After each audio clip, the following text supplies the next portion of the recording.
Okay, good morning, everyone. Thank you all for being here today.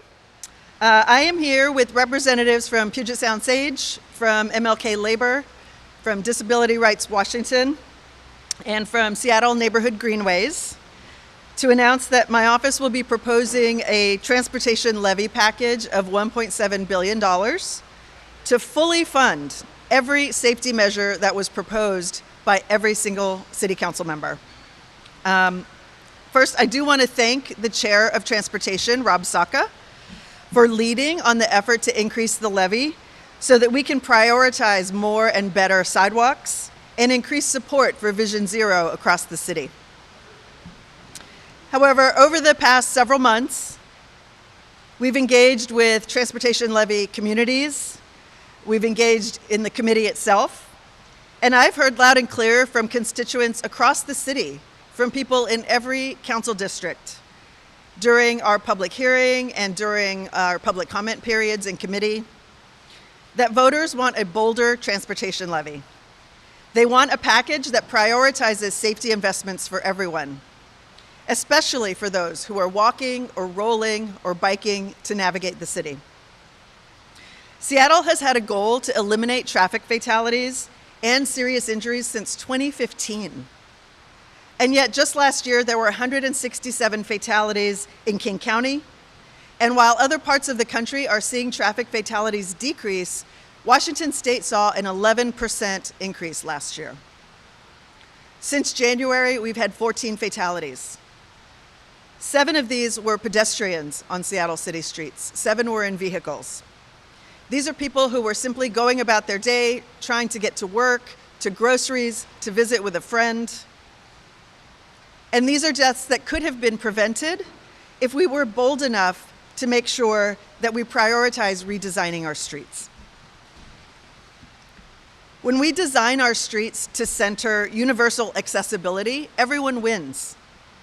My team and I added up each of the proposed amendments from city council members, and increasing the chair's package will cost the average homeowner about $48 a year, or about $4 a month. That means for an additional $4 a month, we can implement a levy package that prioritizes safety, that incorporates all council members' transportation priorities, without pitting modes of transit against one another, without pitting different city council districts against one another, and without pitting other priorities for our city's transportation system. There is a safety crisis playing out on our streets, and it's claimed far too many lives in Seattle. This council has the power to do something about it. Relatively modest investments in our community's health and safety today will improve our city for decades to come. On the other hand, inaction and underinvestment puts people at risk, and you can't put a price on people's lives. So as it stands, the current levy proposal would force Seattleites to make false choices. Do we have bike lanes or do we have safe bridges? Do we have road maintenance or improved transit? Do we build new sidewalks or do we repair existing sidewalks?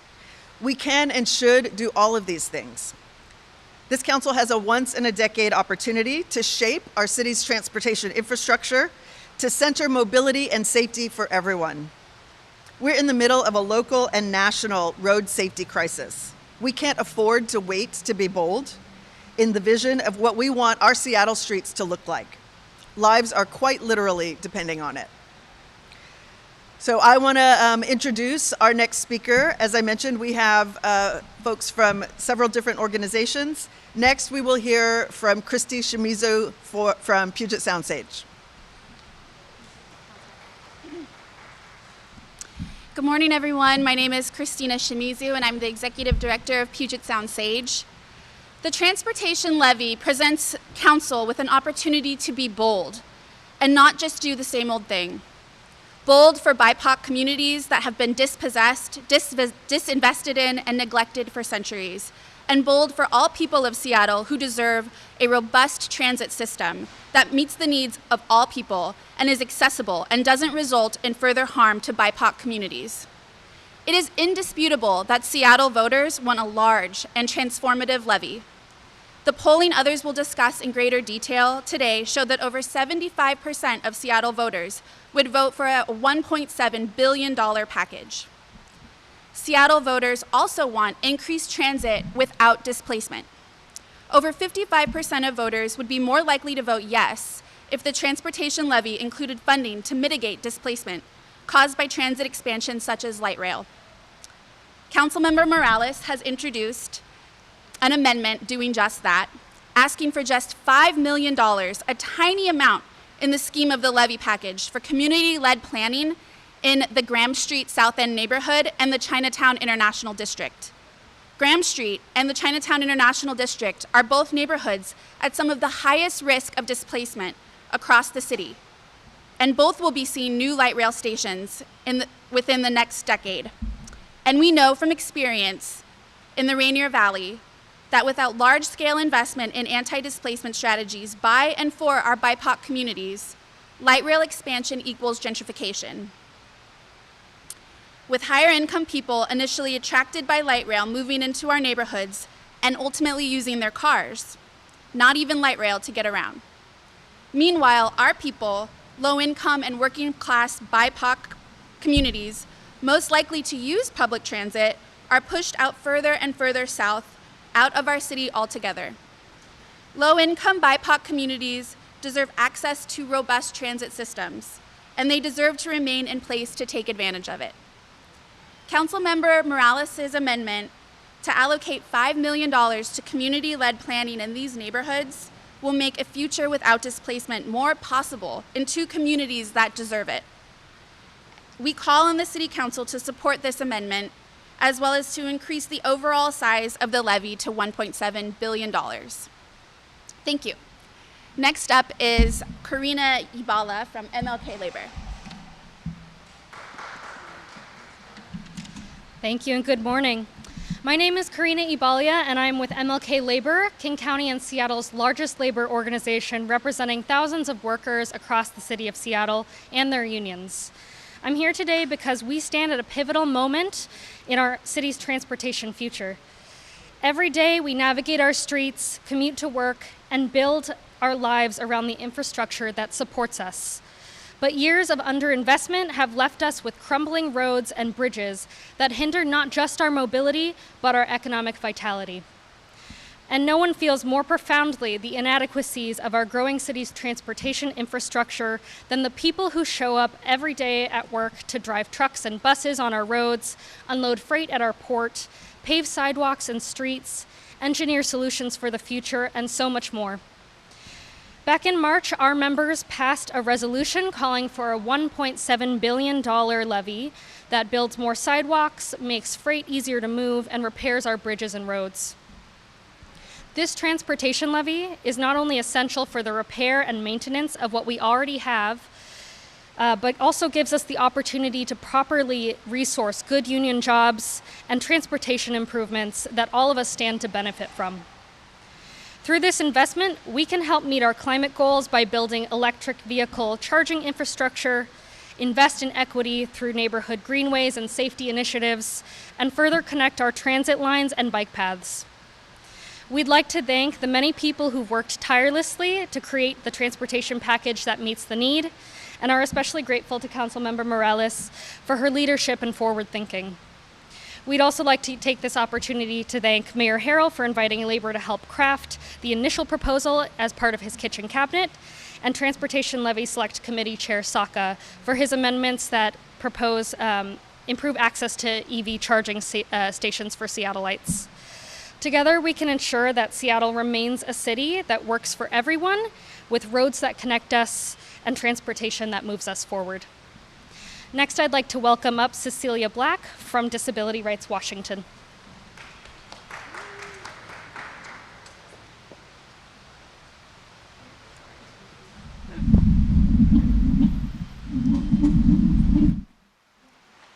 Hi, my name is Cecilia Black, and I'm a community organizer at Disability Rights Washington. When I was 16, my family was in a massive car accident. The driver in the other car, a 16-year-old, died. Every person in my family sustained significant injuries. I became a quadriplegic. and my brother with internal injuries was put into a medically induced coma.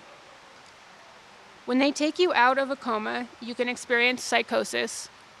And for my brother, it was a family friend who sat by his side and calmly talked him through it. And I don't think it's an easy thing to do. Last week, that friend's son was biking in Seattle when he was hit by a car. Now he and his wife are collecting recordings from friends and family to play to their son, who is now in a medically induced coma. No one should ever have to watch a loved one go through that, but also no one should ever have the experience of being remotely prepared to do that twice. We cannot keep normalizing car violence. Just between 2016 and 2020, people with disabilities were involved in 4% of total traffic accidents, yet accounted for 53% of people killed in Seattle. When 60% of our streets are inaccessible due to broken or missing sidewalks, we have to put our bodies in the line of traffic to leave our houses. We need a transportation system that supports life. Last week, all 6 council members who submitted levy amendments, Councilmembers Saka, Nelson, Hollingsworth, Moore, Strauss, and Councilmember Morales, proposed additional funding for projects that will make our transportation safer and more accessible. But many of these amendments were funded through cuts to equally vital programs. We shouldn't have to choose between keeping pedestrians, cyclists, or neighborhoods safe. Whether we repair broken sidewalks or build missing ones, I, as a wheelchair user, will still have to navigate a broken, inaccessible sidewalk network at the end of the day. The bottom line is, we cannot adequately address the issues the council has highlighted as priorities without increasing the size of the levy. And the good news is this is what voters want. Seattleites know what is at stake, and even in our expensive city, a majority of voters want to be taxed more for a better transportation system. A poll conducted by Change Research found that twice as many respondents preferred a larger $1.9 billion levy that invested in more sidewalks, safety, and transit projects than a smaller $1.7 billion option. In April, the city's own polling by EMC Research showed that the only effective argument against renewing the levy was that it did not go far enough, dropping support for the levy by 23%. Rarely does the city's funding needs align so closely with public opinion. Council can't wait. Council can't walk away from this moment. Councilmember Morales is an opportunity to seize this moment and pass a transportation levy that can adequately meet our city's vast transportation needs. I want to introduce Clara Caner, an organizer from Seattle Neighborhood Greenways.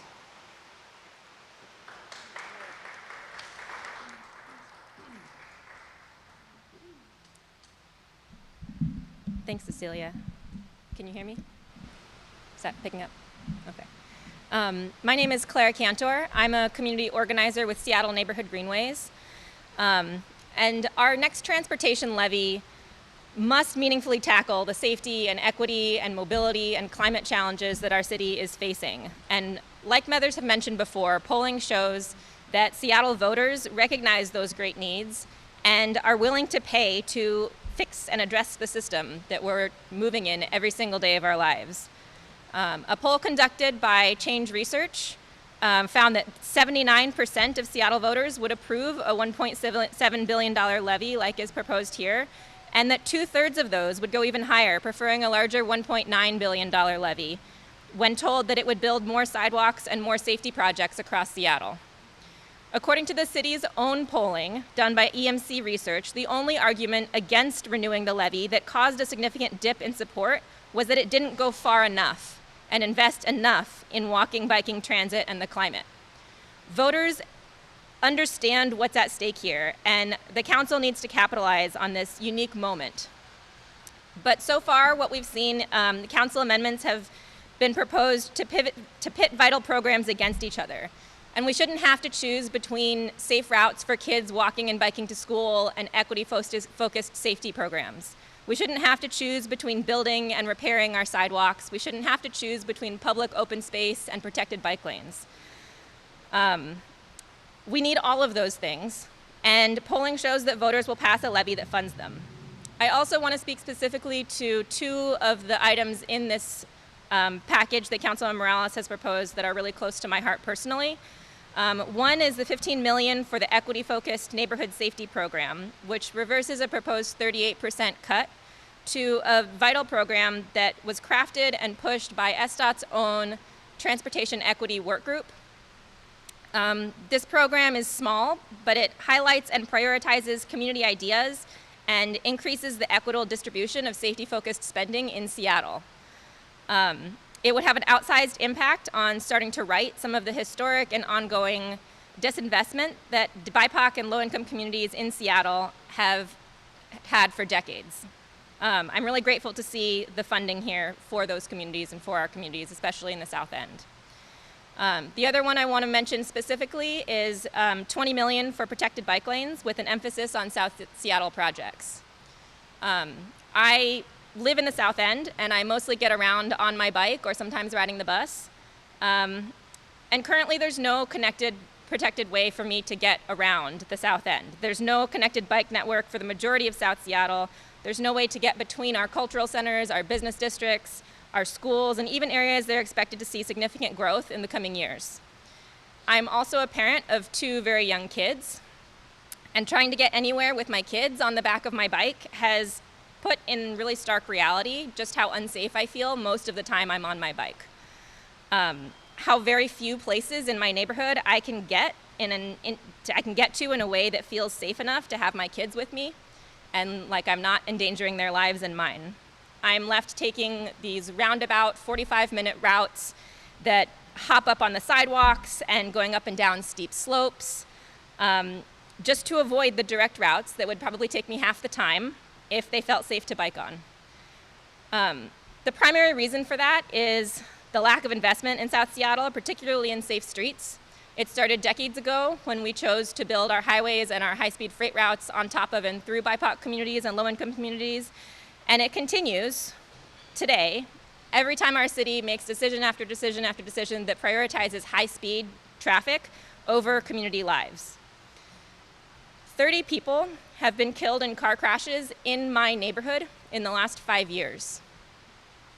30 people. Each one of those numbers is a person with a family and friends and neighbors and a community, and families in the South End deserve better. This amendment is a very small step in prioritizing communities in South Seattle so that our streets are safer for everyone. We're tremendously excited that Councilmember Morales has proposed this amendment to increase the size of the levy and build more sidewalks and safety projects across the city, and that other council members have expressed their support. Ultimately, whether this levy passes or not is not up to council. It's up to Seattle voters.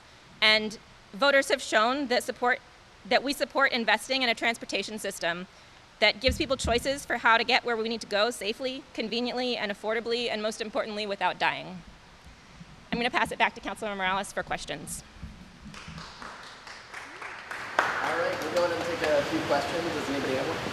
Councilmember Morales, Cuomo News. I know when Councilmember Sacco wanted to make amendments, it came out to, I think, $1.55 billion, so this will increase that. Can you go through again the bullet points of what changes you wanted to add to this that makes that proposal different and what the status is now?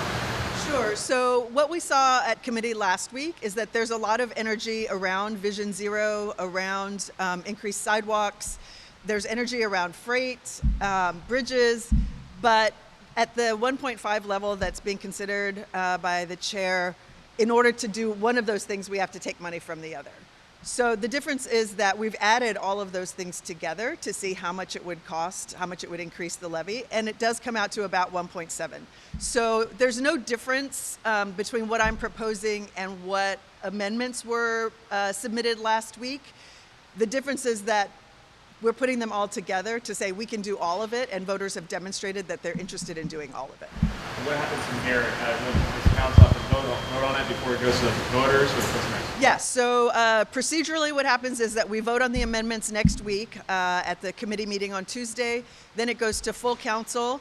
Once it passes full council, which I believe the intent is to vote on July 9th, Then it goes to the November ballot, and voters will have a chance to weigh in. And if I'm correct, this is still going to be the biggest levy proposal in history in the city? Thank you. What do you say to property owners who have to pay this tax? Seattle is already one of the most expensive places to live in the country, and we started at 1.4 something billion, 1.55, now 1.7. Some people are saying now you should have gone to 1.9. What do you say to the property owners who have to pay this? Well, I'll start by saying you can't put a price on safety.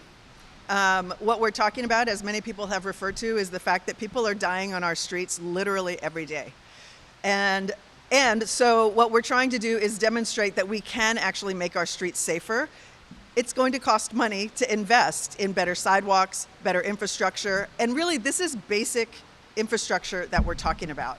So going up to the 1.7 comes to about $48 a year, about $4 a month, and I think people are willing to pay $4 a month. We've had thousands of emails from constituents from across the city saying that they want to see us increase the levy. We had dozens of people come and testify at our committee meeting last week saying the same thing. And we had a lot of people who lost loved ones come to committee and say, my husband would be here if we had protected bike lanes in the South End. My child would be here if we had safer crosswalks for them. So again, this is about basic safety infrastructure, and everybody deserves that in this city, whether you're driving a car or you're commuting by bike or you're a person in a wheelchair trying to get to a bus stop. You deserve to know that you can navigate the city safely, and that's what we're trying to do here. And voters have demonstrated that they're willing to pay. I don't think anyone would dispute the arguments over safety, but there's some trust problems here with the city council because the move Seattle levy didn't deliver what was promised. Voters were upset about that. Now you're asking for the biggest tax increase in the city's history. What do you say to the voters who say, you failed last time, why should we give you a second chance? Sure. I guess I'd say two things. One is that I think the previous levy probably overpromised. It was very specific about very particular projects that would be delivered. And sometimes, things happen that particular project can't be delivered. So that's one thing. The other thing I'll say is that since that levy was passed, inflation has gone up 67%. And so a lot of it is related to the cost of building these projects. This levy, while that inflation accounts for a lot of the reason why we're asking for more funding, but it also will give SDOT greater flexibility so that we have a list of proposed projects. But if it turns out that one project is stuck and we can't deliver on something, we will still be able to meet the goal of achieving, a certain number of sidewalks or a certain number of bike lanes or increasing freight mobility to a certain extent. So part of the goal here is to give a little more flexibility so that we can deliver what we need for our community. Councilmember, have you heard any support from your colleagues on the council yet with your amendments? Yeah, so I am speaking with everybody one-on-one. We do have interest. There's still some interest in tweaking a little bit, but I will say that what everybody heard in committee last week from every part of the city is that our constituents, regardless of where you live, our constituents are interested in having a levy that meets the safety goals that we have as a city. And again, we had people coming from every neighborhood in the city to demonstrate an interest in increasing safety. Great. Thanks for being here, everybody. Appreciate it.